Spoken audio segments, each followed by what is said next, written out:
नमस्कार मित्रांनो, मी सहाय्यक निबंधक नितीन मस्के आपणा सर्वांचं स्वागत करत आहे.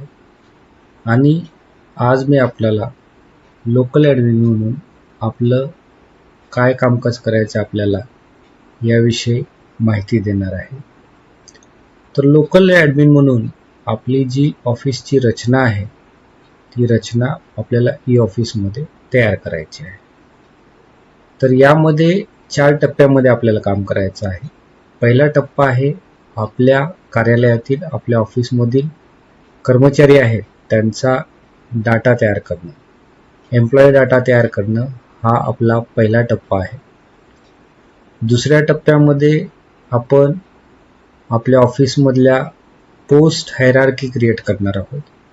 पोस्ट हायरार्की तयार करणं हा दुसरा टप्पा आहे.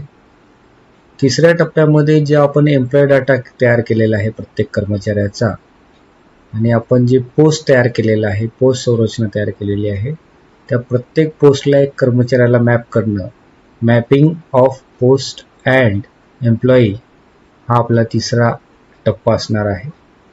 आणि चौथा टप्पा आहे की ज्यावेळेस हे मॅपिंग होईल कर्मचाऱ्यांचं, एम्प्लॉई मॅपिंग झाल्यानंतर एम्प्लॉईला रोल असाइन करणे हे आपला चौथा टप्पा असणार आहे. या पद्धतीनं आपण 4 टप्प्यामध्ये आपल्या ऑफिसची रचना ही ऑफिसमध्ये करणार आहोत. धन्यवाद.